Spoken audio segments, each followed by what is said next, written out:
Yay Networks. I'm Molly Kimball. Welcome to Fueled, a wellness and nutrition podcast. I'm a registered dietitian and nutrition journalist with a passion to help people live their strongest, healthiest life possible. In my weekly TV segments and columns, there's a limited amount of time and space to cover everything, but there's so much more to share. This podcast is my opportunity to dive deeper into the topics you want to know about. Transformative, timeless, legendary. These words don't even begin to describe today's guest. Mackie Shilstone is one of the most intensely brilliant minds I know in the world of wellness and physical performance, and I'm fortunate to have had the opportunity to work with Mackie early in my career, seeing and learning and living in his world. Mackie has worked with thousands and thousands of athletes, strategically guiding them not only to become the best version of themselves, but a better version than they ever thought possible. Mackie shares with us his journey, insight into what drives him. He gives us a peek behind the scenes at what it's like to train an icon like Serena Williams for more than a decade now, guiding her and successfully recovering from a difficult pregnancy and keeping her at the top of her game.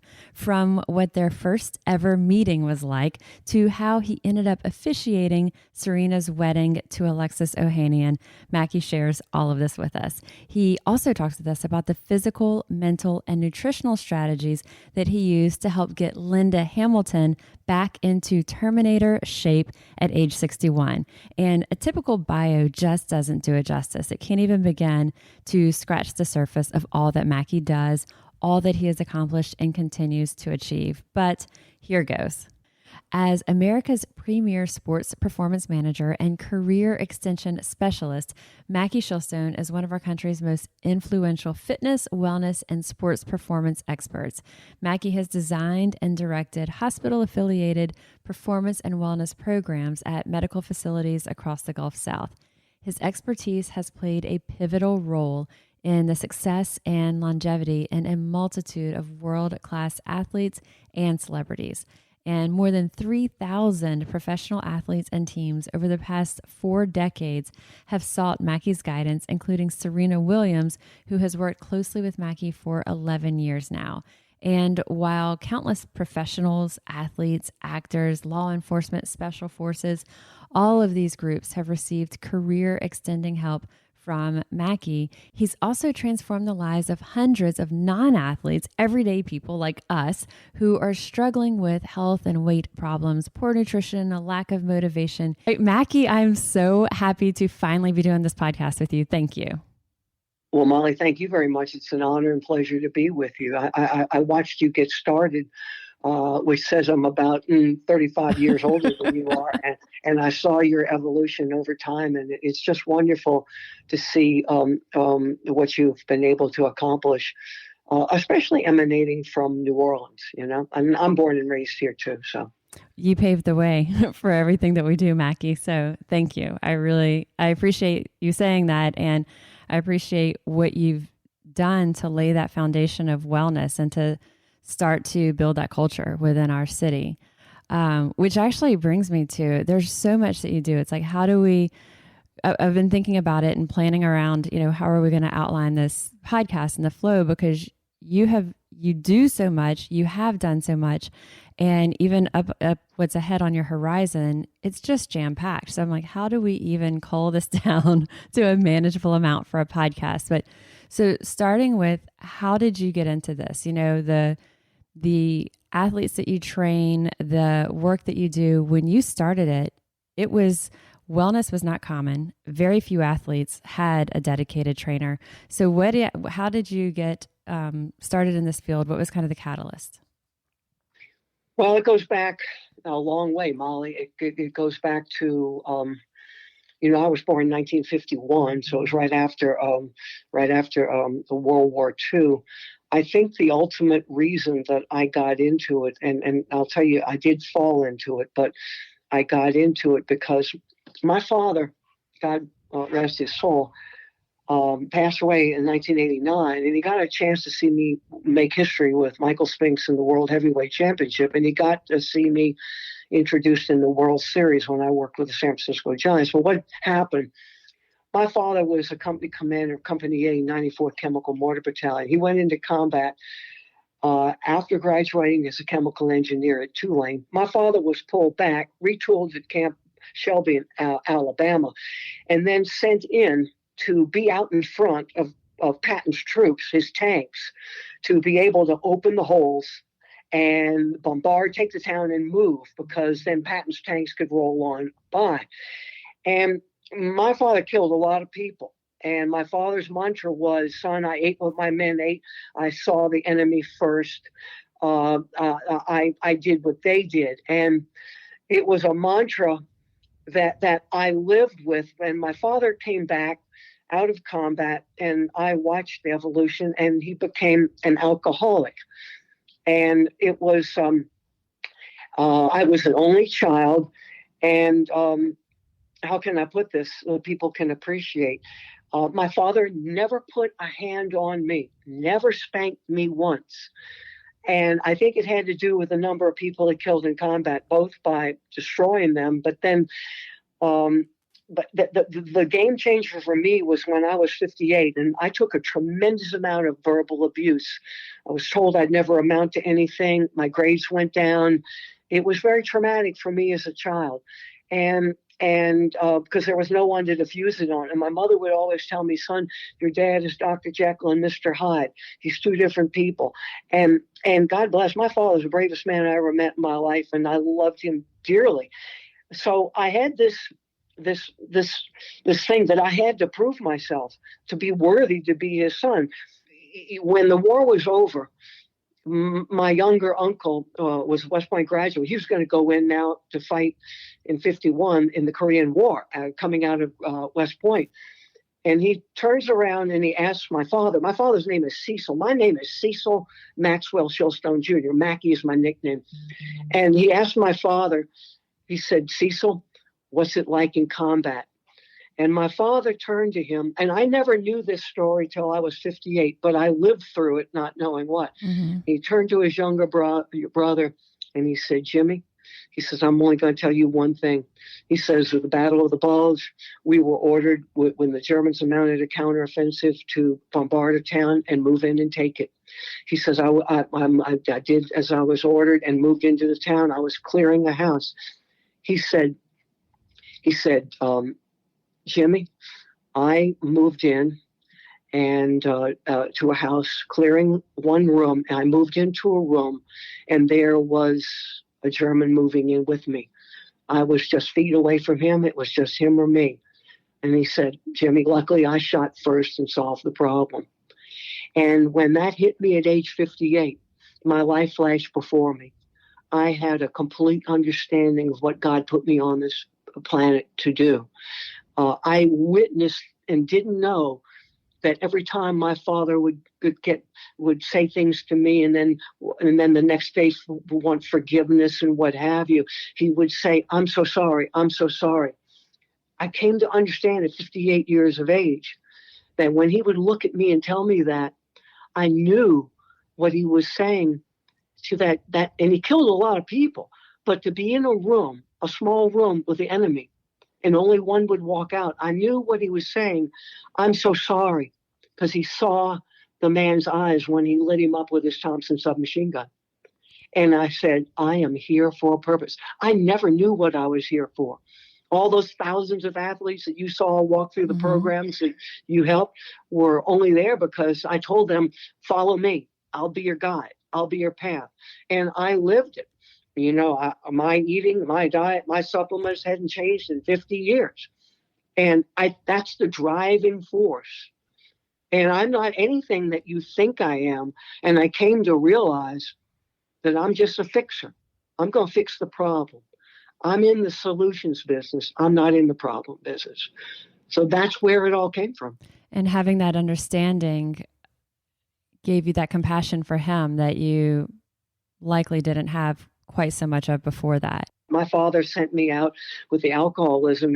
My mother gave me the compassion, but they shipped me off to military school because the devastation on me. Well, when I got to military school, I rose up from a private to the fourth highest rank in the school. And because I wasn't surrounded by all of the things that was around me.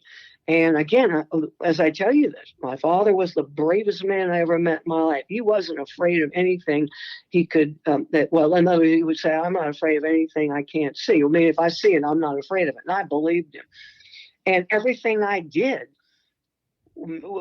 crystallized at that point when he was telling my uncle what one instance that changed his life. And I came to the realization that many people, I volunteer now for a special unit out of Fort Bragg. You read about him last year, taking down one of the ISIS people. I monitor heart rates. I can monitor them in the Middle East. I volunteer. I've given them all types of equipment to do it. Every Sunday now I do it. You've read about them, who they are. I don't use their name. But the fact is, I've only met 3. I monitor 19. And they asked for me. I'm a secret within this secret organization, but it's a way of me trying. My whole thing was built around, if I get to heaven, I want to be able to see my father and say, was I worthy to be your son? So that was the catalyst. And that's what has driven me to a mantra that basically says, strive for perfection and accept only excellence. Mackie, you sharing that is incredible. And thank you, because I know that people aren't going to have that story there. And that's a lot. That's a lot to take in. It's a lot to take in as a kid, as an adult, but there's a lot that people have grown up with that has shaped or formed who they are, and they haven't tuned into it. They haven't realized it, or they haven't embraced it, or maybe it's hindering them versus helping to propel them forward and helping to give them that lift that they need. So I think it's really powerful words, and to take what many people could, end up just crumpled because of it, and to let it strengthen you and empower you is incredible. Well, it's called one thing, Molly, and I appreciate that. It's very kind of you, but it's all about survival. At that point, and as a kid, it felt like survival, I'm sure, at those times. Yeah. And one of the things that I hear that's really interesting is that his mantra became your mantra, because how many times have you told athletes, I eat like you eat, I train like you train? I mean, that is your mantra with athletes. Actually, the mantra was, you're going to eat like I do, and you're going to train like I do. And then if you can't beat me, and I'm 15 years older than you are, then we've got a problem. And I've run, as you know, many of them in the ground or taken them down. These are men and women. Serena Williams says there's Mackie fit and Serena fit. And guess which one is better? Right. That's a fantastic compliment. So that was your foundation. That was what formed you. That's what drives you, what fuels the fire in you. And so from high school, when you went to Tulane, you walked on to the Tulane football team. And am I right that at the time you were the smallest athlete on any college team at that time? I was the smallest person to do that, and then eventually earned a varsity letter in 1974, 3 or 4 in the country. Yes, I was before Rudy, the movie, about the Notre Dame guys. I was the precursor to Rudy. And so from there, getting into wellness and, working with clients, working with athletes, and then working with media and communications and wellness. How did all this come about? Well, the thing I recognized early on, I was a graduate assistant defensive backfield coach at Tulane, and then I was a co-track coach for Tulane, and I built the first strength and conditioning program. I often got laughed at by the athletes because of my size. I mean, I'm still 5'8.5", 143 pounds at roughly, by DEXA scan, 10% body fat at age 70, as I was when I was at Tulane. And the key is that I just didn't recognize, because of what I went through with my father, and my limitation being too small or too this or too that. So how did all of this evolve, from walking onto the football team, really trying to kind of having to fight for everything that you got there as far as an athlete, but then working as a trainer, getting pushback from the coach. And so going from that place where everything feels like this uphill struggle to then training Michael Spinks and guiding Michael Spinks to get into the best shape of his life to win the heavyweight championship. So tell us what this looks like. Well, I started with Michael Spinks in 1982. It was from a man named Don Hubbard, who is a man that got me truly, I guess, into pro sports. And he's still here. I was running a medical foundation. And at that time, I really was into wellness. I mean, we had changed the course of how ophthalmology is done, where now in ophthalmology that citrus bioflavonoids, vitamin C, many nutrients, lutein, xanthine, are so important to eye health, macular degeneration, and we pioneered that. We were written up in Prevention magazine more times than I can count. Well, I had helped he and his wife. And he said, I think you could help my fighter. They brought me in because he was having trouble losing weight. He was fighting 175, and you have to make 175 or you can lose the fight on the scale. So was he your first official training client? First official pro client. Wow. Okay. Had you had a lot of experience training people before, though, or was this? Well, yes, but keep in mind, I was Tulane's first strength and conditioning coach. I was the track coach at Tulane. And so I had the experience, and I was a graduate assistant defensive backfield coach. And so, yes, you could say I had the training, but moving in then. It's a different level. And I was writing for Gridley Sport magazine on that before anyone ever did it. And so, yeah, and in 1976, I was on, in the 5 days a week in the morning for a 5-minute exercise segment from 1976 to 1980 at WGNO called Feeling Good with Mackie. And we did that for years. And so I was in front of the TV camera before people ever had done that. Considered. So all of it came together. So writing about wellness, radio spots about wellness, TV spots about wellness, working with the athletes at the university level, and all of that had given you that foundation, and also had made a name for yourself in the wellness space. So then it was, I don't want to say it's a natural step to go to training someone like Michael Spinks. That's still a really big step, but that foundation it wasn't by luck. It was by you with your passion and truly pouring everything into that passion and putting every bit of energy and effort into it. And you set the framework for that opportunity to come. Well, you're right. But if I asked you, Molly, and just what I ask my sons, and I ask a lot of the graduate students who call me up, and the men and women, I'm helping 3 right now. They want to be Mackie, and I said, you have any idea what that means? Do you understand what sacrifices you're going to make in your life for 50 years? But if I were to say, what is Mackie? My sons can't introduce me. Now, you watch Star Trek, and of Captain Kirk. So that William Shatner is Captain Kirk. Now he could be T.J. Hooker, the cop, or he could be in the various things, but you always know him as Captain Kirk. Well, I got labeled a trainer, but I'm anything but that. And it wasn't, when I was a kid, my favorite TV show was called Have Gun Will Travel. And it was about this hired gun that would go out and he would eliminate trouble for people.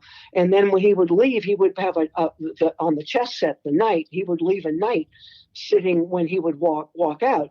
And so my mantra became, have knowledge, will apply. So strategy that is far, far, far beyond, quote, trainer, looking at the whole picture. What can you research about the person, about their psyche? What drives them? How can you get them off their game? How can you get them off balance, mentally, physically? Everything that you're looking at, if you're researching it and then bringing it together to help this athlete perform and win. Well, yeah, and the special ops I work with, a couple of them are snipers, and the motto is, and these are the most elite in the world. Oh my God, I could tell you stories, which I can't, but I can tell you the mantra: 1 shot, 1 kill. You don't get a second chance. Right. Shoot first, die last. And that's my attitude. I am going, well, I don't do it anymore. I stopped because it was too brutal. My last one was my fourth one. And when I did it with Michael, they thought it was a fluke. Then I did it again with Roy Jones, and they say, wow, we're going to start looking at this. And I did it again with Bernard Hopkins going up against Tarver. And then they said Hall of Fame. And then the fourth time I did it with Andre Ward 2 years ago against Kovalev, the Russian, who had actually killed somebody in the ring. And we took him down. And my mantra is, I'm going to go in there, I'm going to really tear you apart. And you see, it's me saying that, but I don't deliver the punch. But the fact remains is, I'm going to devastate you. I'm going to take everything from you. Forget about your soul. I'm going to hurt you. I am going to make you have pain, suffering. And the ring, the 20 by 20 ring, Molly, and your people are probably shocked hearing this. But if you think pro sports is fun, it's a game of who gets hurt first. Look at Serena going into play. When she goes on that court, like her father Richard says, this is my 12th year with her. She's on that court all alone. Right. It's her and her opponent. And people have to realize I'm not a sports fan, yet I've been in every sporting venue you can think. Some you can't even think of. And my radar screen goes on when I get involved. Otherwise, I don't watch it. And you're looking so much at the strategy of beyond that physical performance, looking at the strategy. And then on that note, let's talk about Serena and some of these other just incredible transformations, because that's the thing. So I think people don't understand the holistic and the whole body, the whole mind, the body, the spirit that comes into building and helping someone to truly be their best, to be the best in their field. And that's what, when someone brings you onto their team, like Serena has, that's what you help catapult them to. So can you share with us some of those? I know that with Serena, it's visible, we can physically see the transformation, but tell us some of this. Well, there are three people I will do, and I know and you maybe got a little bit of time left, so I'll make it quick. The three people that were, and I've had thousands. Yeah, let's be very clear to our listeners. Thousands of people, right? You have to pick on three. Serena's interesting, only because of the fact that when I got her, it came through a boxing channel. Her mother and the past president of the Washington, D.C. Boxing Commission, Cora Berry, were very close friends. And the promoter for Riddick Bowe, who I helped win the world heavyweight title, recommended to Ms. Berry, who I knew, I had a lot of respect for my work, to tell Serena's mother that Serena had suffered a tremendous loss when one of her sisters was murdered in California, Compton, California. And I got her, this will be 12 years ago, coming off, I can't remember, second round loss or something like that, off Australia. And when she came in, I'd already spoken to her mother, and I had to speak to the father. And when we sat together in a hotel room during Mardi Gras out in Metairie, when she was sleepy from flying in from Australia to me, I said, Serena, my reputation's already made. So is yours. I said, but at this point, we're going to have to be friends. I said, I'm going to have to tell you things that other people won't. I said, you're not going to affect my life. You're not going to affect my income. I am not going to be subservient to trying to please you. I am going to be the one that will guide you through the darkness that is ahead. And my mantra will be, do as I do. And if you see me doing it, that's 30 years older than you are, and you see me doing it, and I will never lead you into a path that I won't see first, which is my father's mantra in combat. Mm-hmm. He said, I'm going to see the enemy first, and then I'm going to decide where I'm going to attack. And so I said, and I'm going to be your friend, because a friend will tell you the truth. And that is what we have lived by. And I've done that. And I have some amazing stories. And probably the greatest testimony to me was when Serena was going to marry Alexis Ohanian, who is the co-founder of Reddit, the website. She and her husband decide when they were coming to New Orleans to get married, much in part because I was here and my wife was head of tourism and found the venues for them. Serena's lived in my house, and basically she asked me to be the officiant for her wedding, to marry her legally. Had you ever done that before? No, I had to get a ministerial license. Serena calls me Medicare Mackie.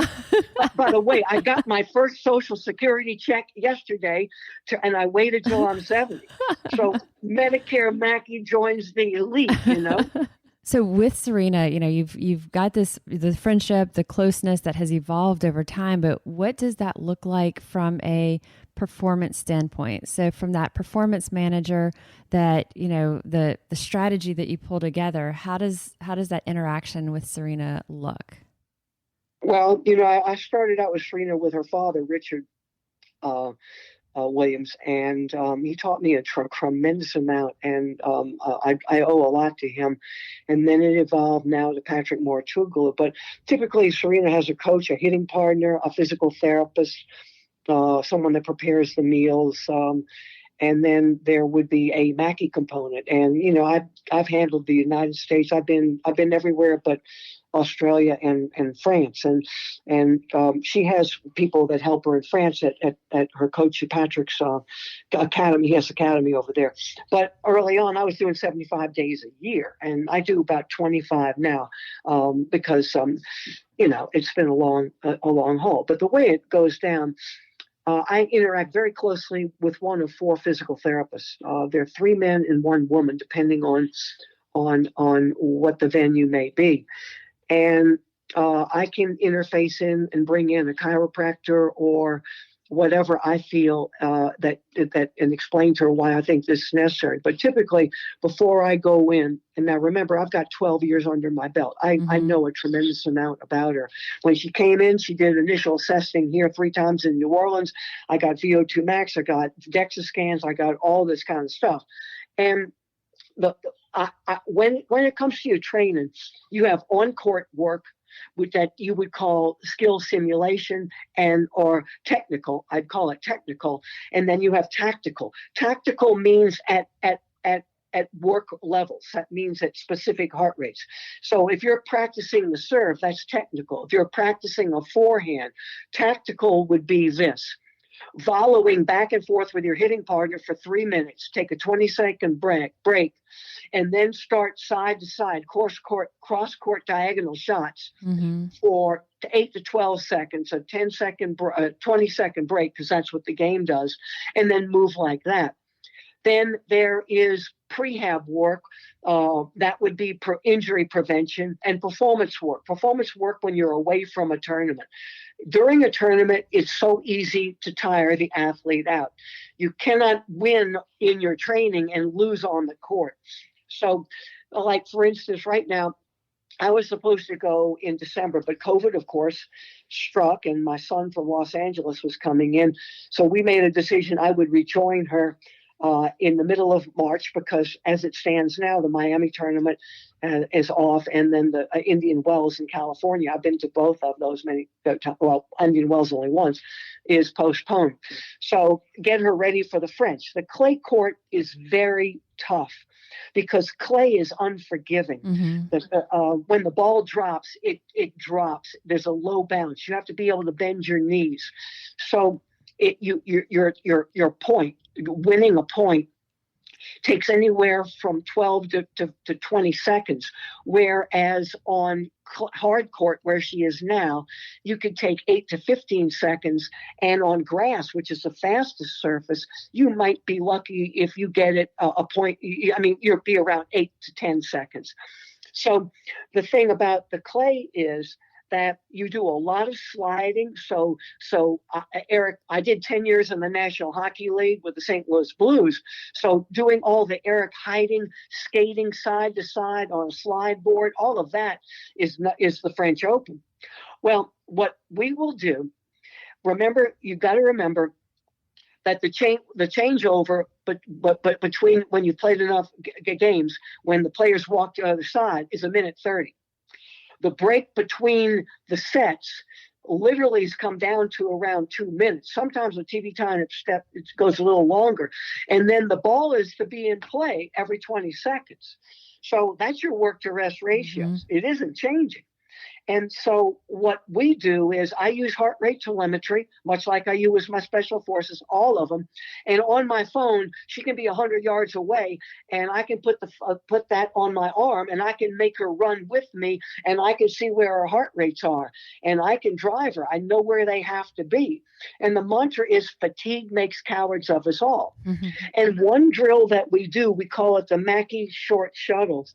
And it's where I got the name Medicare Mackie.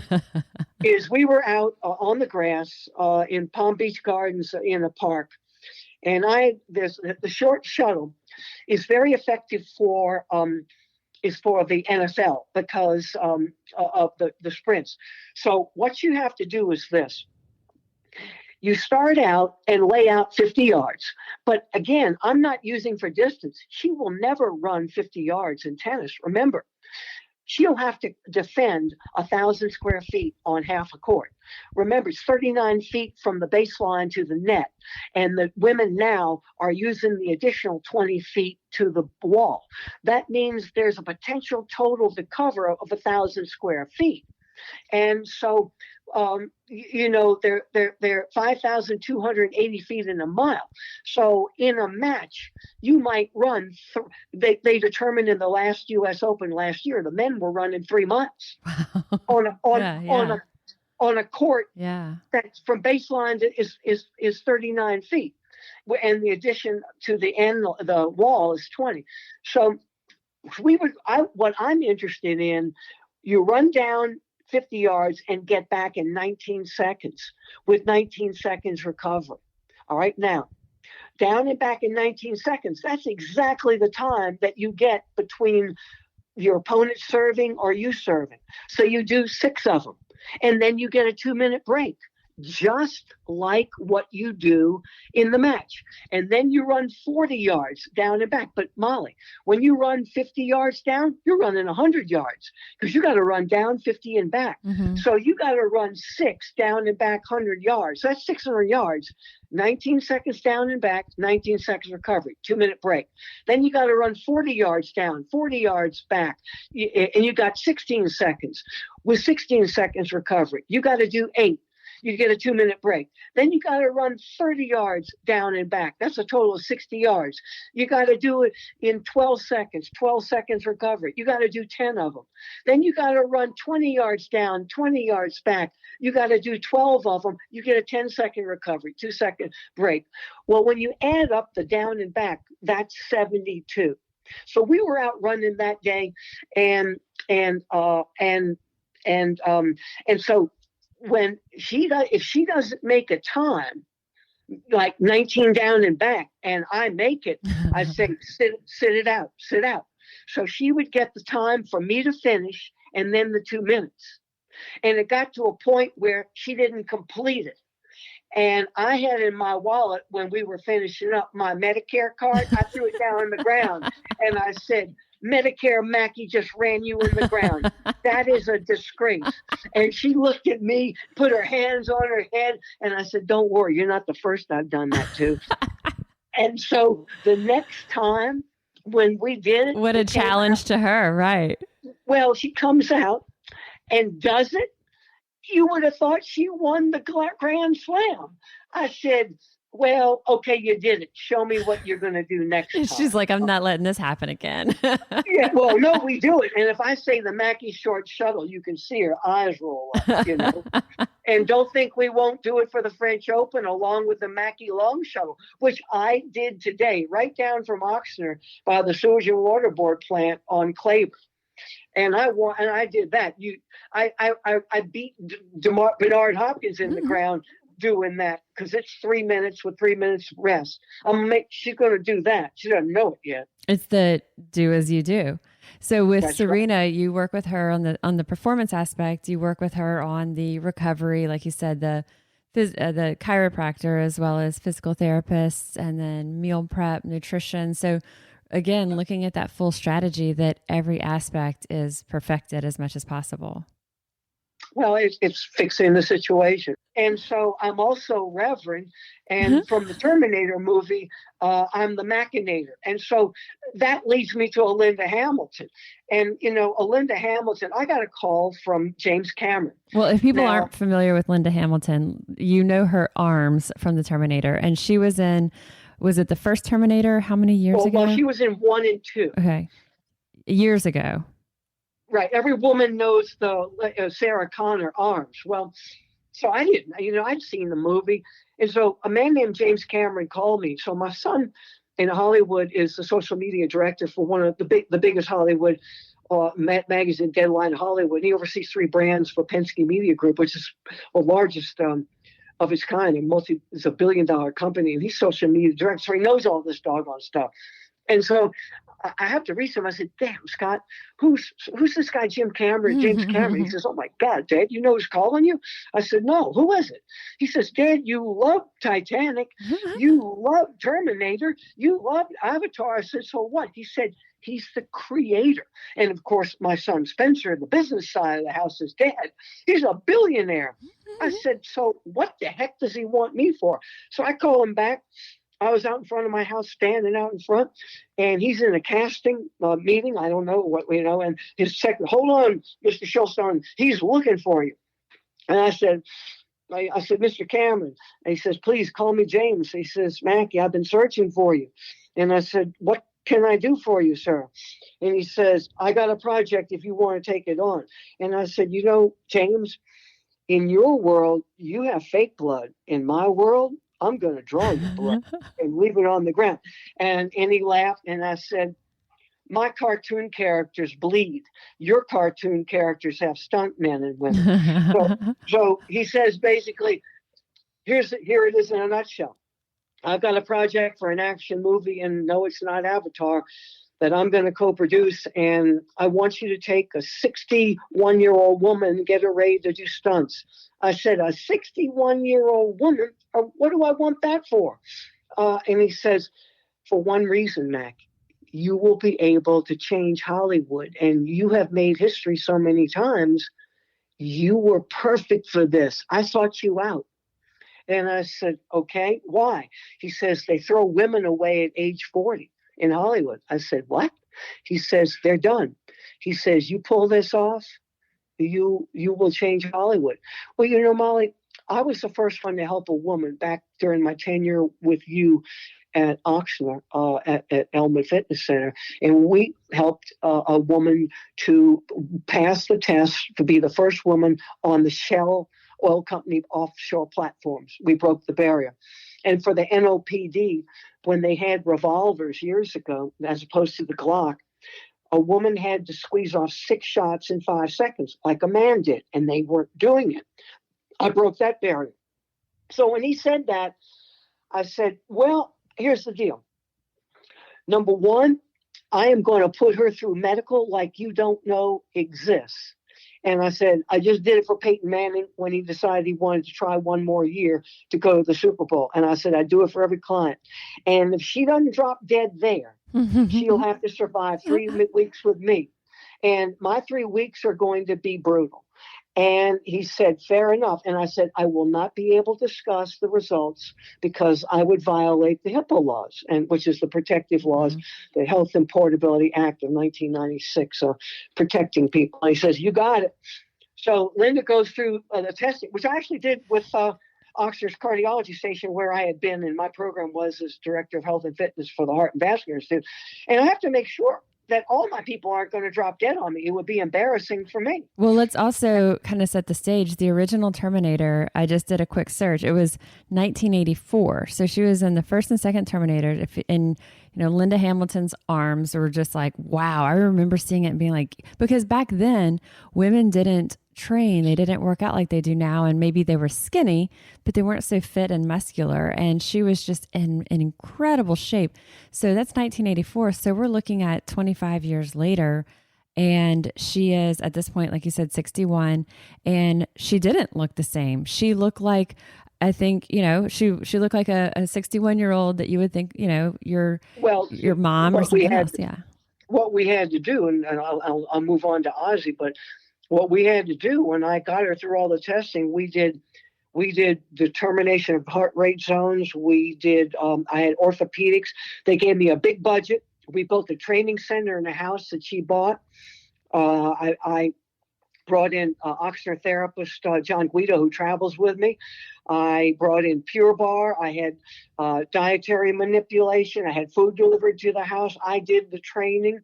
I had internal medicine, orthopedic surgery, and chiropractic care. And I managed the entire model.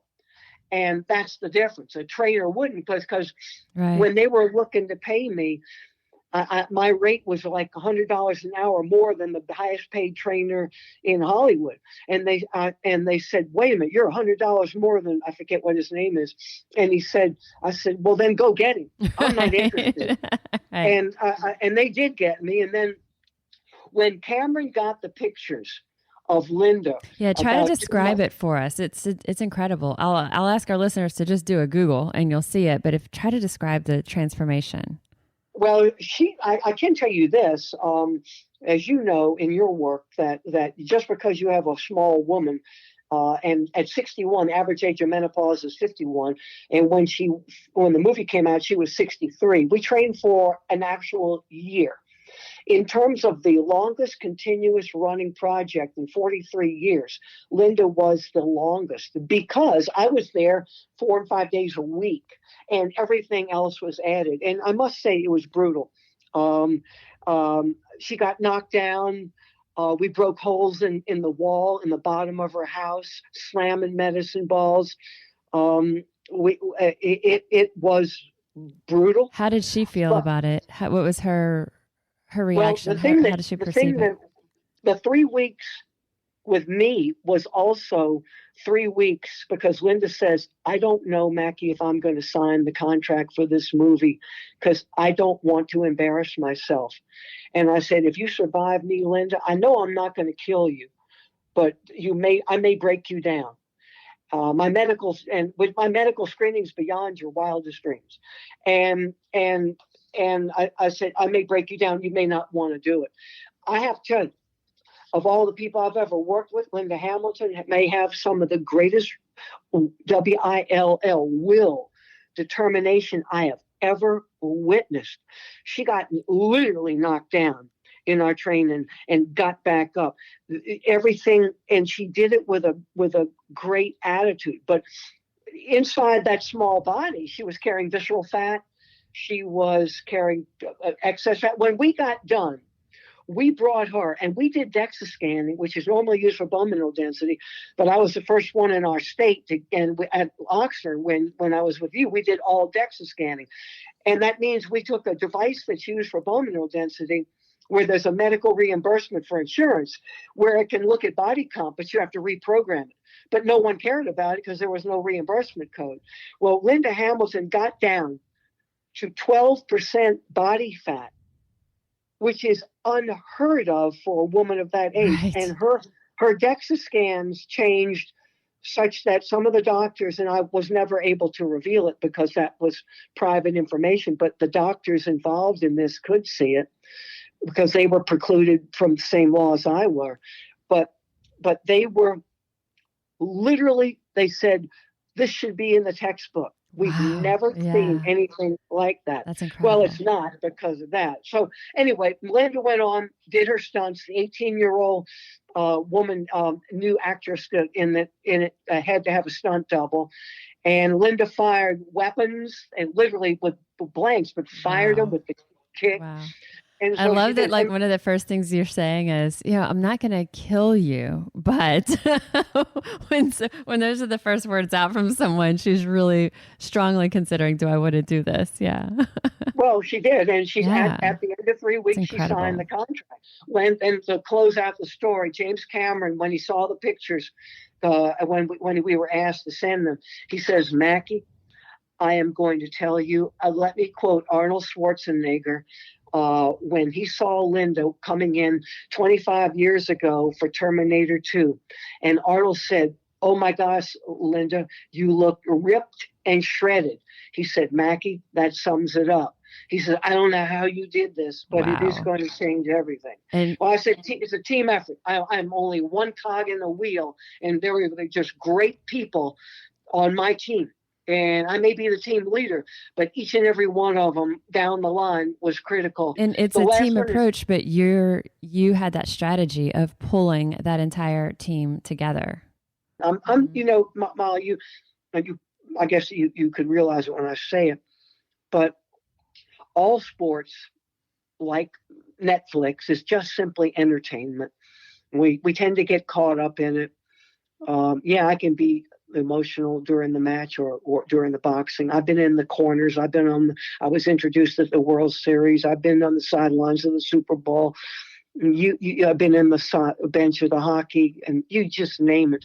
But when it gets right down to it, it's just people trying to earn an income to provide for their families. I don't get caught up in the egos. I don't get caught up. I don't consider any athlete a hero. I consider the men and, of course, the women. But in the case of the unit I work with, the men that will jump out at 35,000 feet in the dark and come down and hunt you down and get you if you were a threat to our country under orders from the top. The bottom line is, this is just people doing a job, trying to support their family. Now, granted, their passion. To me, passion is a life force that allows you to reinvent yourself on a daily basis. And I think that's the fire. And I think, Peyton Manning would say, some people wake up in the morning dreaming about success. Other people wake up and work at it. And then the other mantra, because I know that was one of your questions, I think the difference is, people make contributions to what they're doing, whether it be whatever their job is, and there are no menial jobs in this life because you strive for perfection and accept only excellence. I don't care, but it's like I get started sweeping the floors when I was working for my father. I was going to make the floors the cleanest because I wanted to show my father I was worthy. Well, that was the mantra that I carried from being told I wouldn't, X, Y, and Z. But that's the sword that I will carry, but it's the driving force. And I finally came to learn years and years later, that what I suffered was a form of PTSD, post-traumatic stress syndrome, which in the past, my father never knew what it was. He came out of combat. All that was for him was a loving wife, my mother, and I was an only child, and then alcohol. And he cured himself. He couldn't do it to his family anymore. It wasn't his fault. He couldn't live with the people he had to kill. And what's my excuse? I don't have any excuse, but it doesn't mean that it wasn't trauma to me. And my father told me one thing that I would say for what I lived through. And I have to tell your audience that I was given a lot. But I paid a price, but I was given a lot. My father said, "Son, I wouldn't take $1 million for the experience I had in combat. But he said, son, I would pay $1 million never to do it again." And I probably could say the same thing. Explain that to me. Well, I would not. The living through as an only child. Yes. Okay. A post-war situation where I was old enough to understand in 6th, 7th, and 8th grade, and the effects of alcoholism as an only child, where I was never touched, but told when my grades were bad and what have you. And then here I go on and earn 4 degrees because probably I didn't know what I wanted to do when I grew up. But the fact is that I would never amount to anything, or I'm losing, or I had my self-worth. I had none. and I had to build my own self-worth. And it was constantly proving, oh, here's another strike on the notch of the gun. Well, don't think about it. Move on. I never read the press. I never look at the stuff. I keep moving on. I don't look back and smell the roses. Mm-hmm. All I know is what's out in front. And I think that traumatic experience, I wouldn't wish on anybody. All these young kids that I get, I mean, there was a book written on the 50 coolest jobs in sports, and I'm a chapter. There have been 7 books written about that kind of stuff, and I'm a chapter each one. When the kids call me at one point, I said, you don't ever want to be me.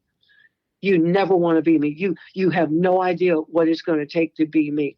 You know, I haven't had red meat in 40 years. I haven't had pasta in 10 years. I take 25 nutrients a day. I design everything off my blood.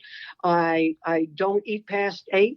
I have a 10. My first liquid meal is at 10 a.m. My first solid meal at 12. I eat at 7. I don't drink alcohol. I don't smoke. I don't do drugs other than if I need an anti-inflammatory.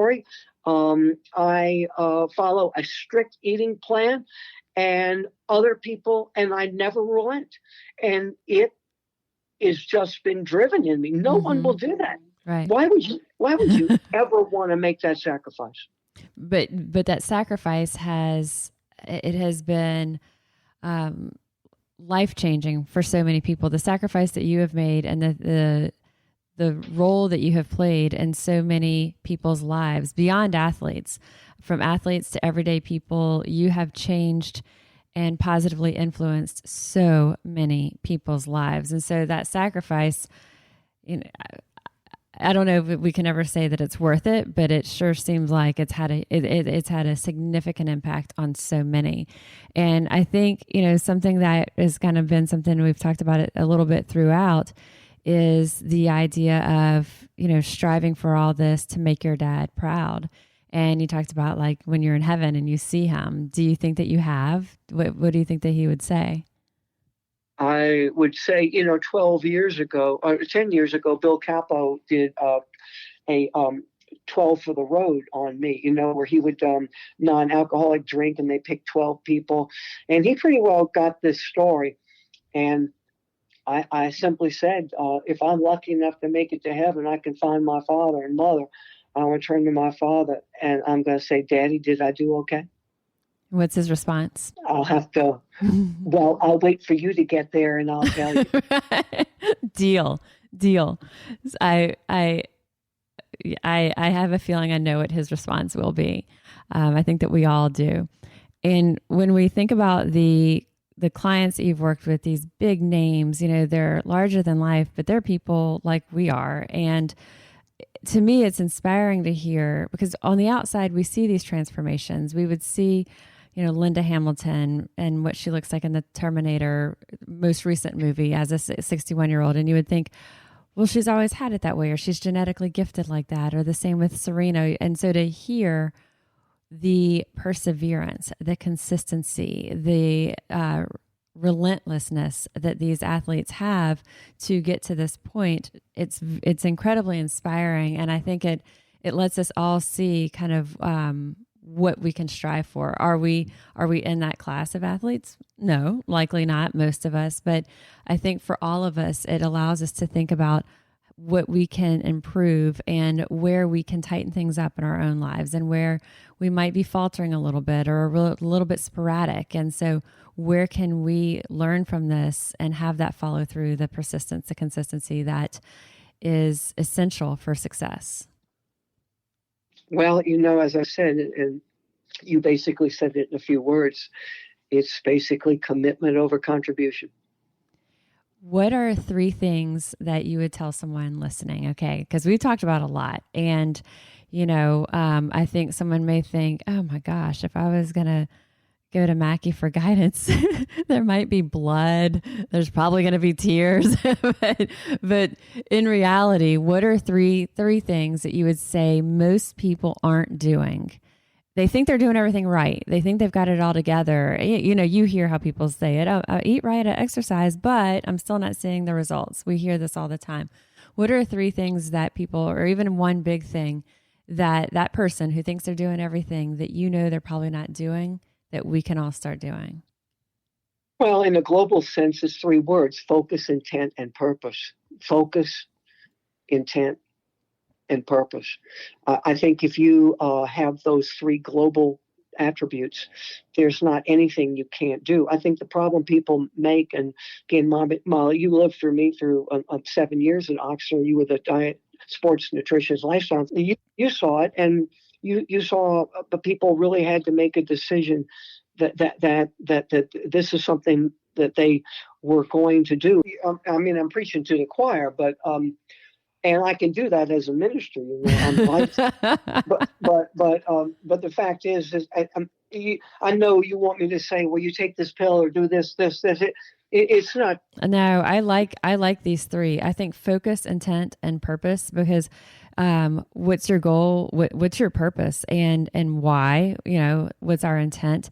And as you said, the focus, because it's really easy for people to get into it. They start out strong and then they kind of peter out really quickly. I think it's also really common for I want to do this versus sort of like what you were saying that Peyton Manning says. A lot of people wake up basically wishing for something. They have this dream, and then others are waking up and actually taking the steps to make it happen. So what is that focus? What is that intent? And what is your purpose? I love those as our takeaways to think about.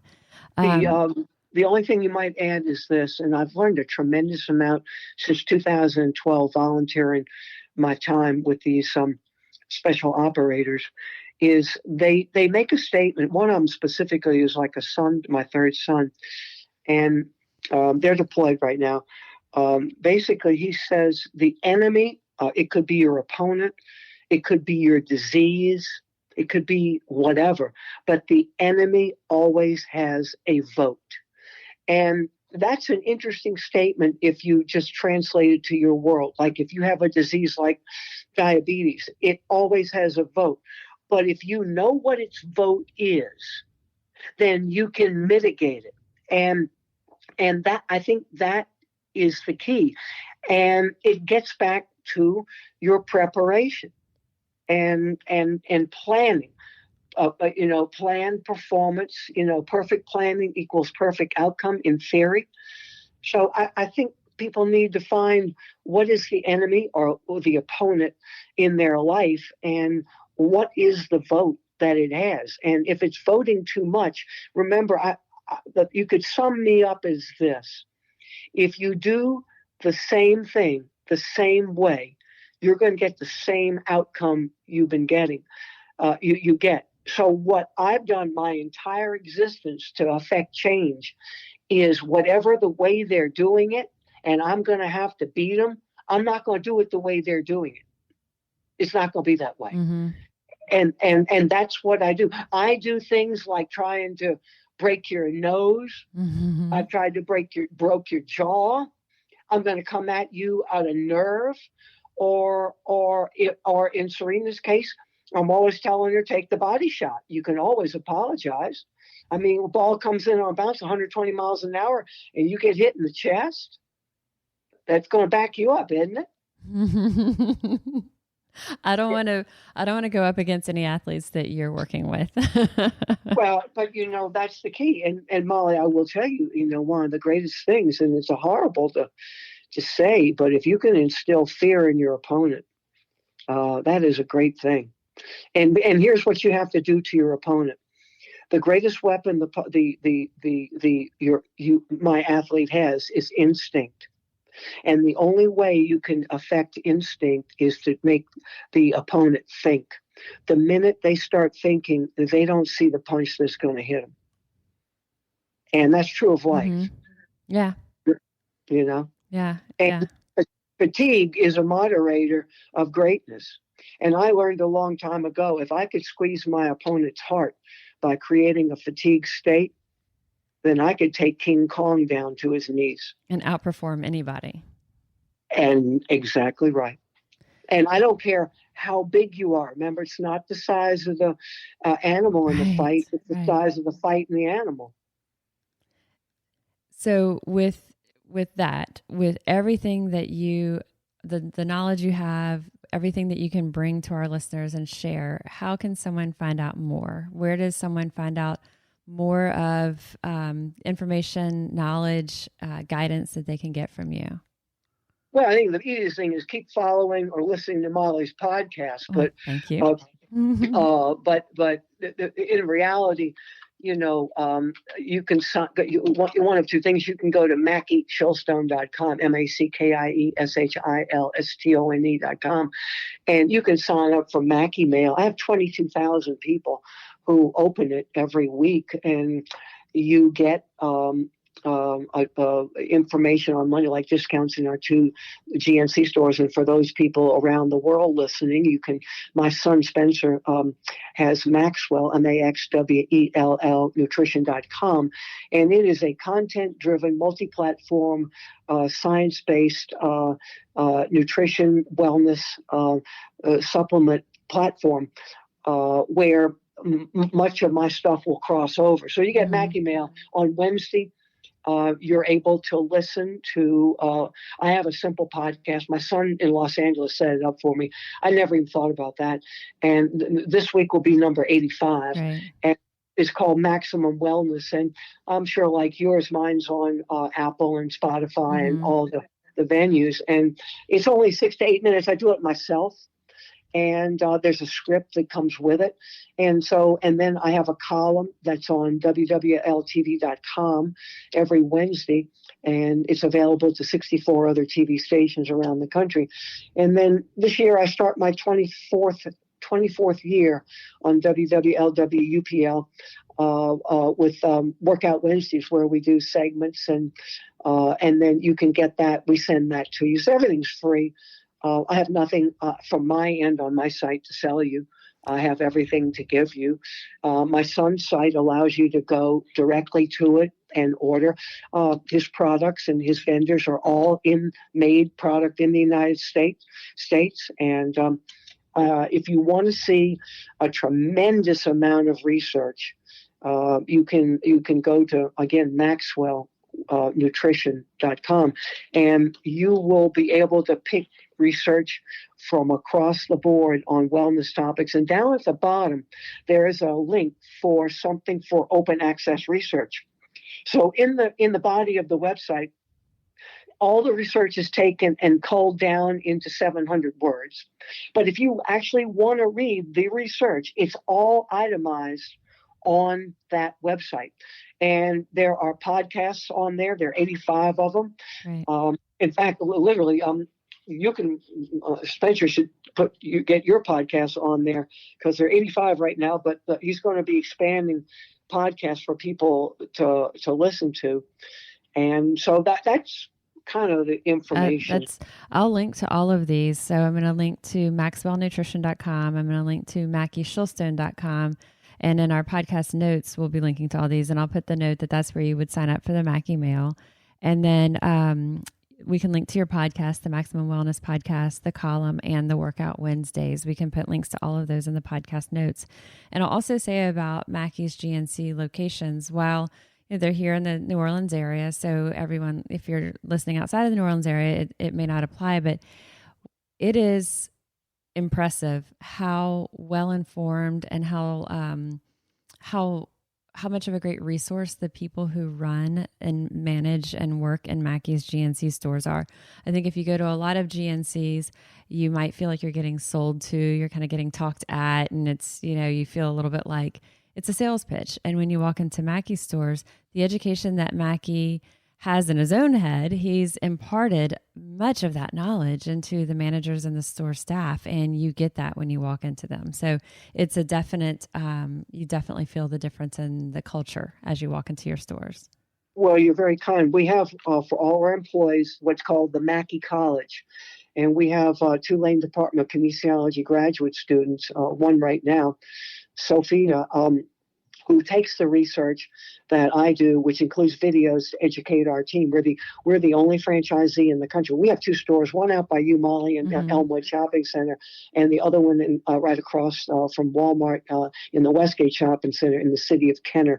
And we have this Mackie College, and these employees are given this. But I have two managers that have been with us 15 and 14 years, and it's because we were the first franchisee in the country to offer our full-time employees health insurance. We offer 3 different policies. We offer cell phone contribution. We offer a gym contribution, and we've just done this as a family for years, and they bonuses. And when you think that a family, and we have a husband and wife now that have been in years, that where they can raise children and earn a living in working as a manager of a store. They are paid. We are one of the highest paying in the entire GNC franchise system, because I wouldn't treat anyone that would be honored to come. I mean, who we would be honored to have work for us. And our part-time employees, they talk about minimum wage at $7.25. Our people start out at $9 and $10 an hour part-time. Mm-hmm. And shows. I had somebody just this week, Mackie, told me that they went in to the store by us at the fitness center, and they were commenting on how striking it was. It shows. Well, these people they are just the kindest people. And again, we've never made it on anything to do with selling. We don't do it. We're going to have to live by our reputation. And as I've learned, I live in New Orleans metropolitan, so that includes, all over in the Louisiana. You can't do anything in an area not that you do anything anyway, but I mean, this is our home team. Mm-hmm. I mean, New Orleans, for the good or the bad, everybody's got good and bad. I'm talking as a city, but we all stand as one, Well, Mackie, this has been incredible. You've been so generous with your time, with sharing your, a snapshot of some of your experiences. I know that that's only the tip of the iceberg on it all, but I can't thank you enough for sitting down, joining me for this, and sharing your insight, sharing your history, sharing your experiences with your dad, and the stories with the athletes. It's fascinating. I could listen to it all day. So I really appreciate it. Well, you're very kind, as I say to the younger people like you. I mean, you're very kind to put up. I guess as people get older, I don't like to talk about my so-called war stories. That's kind of the past. I look at what's in front of me, but you're very kind to reflect on it. Maybe we all should reflect a little bit more on how we got to where we are, whatever it may be, and what we can learn from it. Yeah, and because we all can learn from not only each other but from ourselves. And I think it's the willingness to be ready to do that and face it. And sometimes you have to face it. I know I had to face a lot, but I'm sure there are people that are facing much more than I ever will. It's just called life. Well, thank you, Mackie. I appreciate your time. And we're virtual now with COVID, and hopefully at some point in the near future, I'll see you in person. You'll be vaccinated. We can give a hug. Well, I don't know if you want to hug me even vaccinated. I can spread it to you, Molly. Well, I've had it. So soon, while I'm still antibody fortified, we'll give some hugs. Well, hopefully we get our shots. Yes. But anyway, God bless you and your audience, Molly. Keep up the great work and just keep life in front of you. Thank you, Mackie. I'll talk with you soon. All right, bye. Bye-bye. A tremendous thank you to Mackie for setting aside so much time with us. I'm so grateful, so honored to him for joining us today. There's always things that I learn from him. I'm inspired by him. I hope that you are too. He has a fascinating story, and I love that he's open to share that rawness and to share that passion with us. As always, I'll include the links that Mackie and I talked about in the show notes of this episode. And always let me know what you think as you incorporate some of these strategies. Anything that you found interesting, anything that you found inspiring, I want to hear about it. I am registered dietitian Molly Kimball, and you've been listening to Fueled Wellness and Nutrition, the podcast. If you would like more Fueled Wellness and Nutrition, please head over to mollykimball.com, and you can follow me, Molly Kimball RD, on Instagram, Facebook, and Twitter. And if you haven't yet, please go to Apple Podcasts and subscribe, rate, and review this podcast. Join us next week for another dose of fueled wellness and nutrition. Thanks for listening, and stay focused on living your strongest, healthiest life.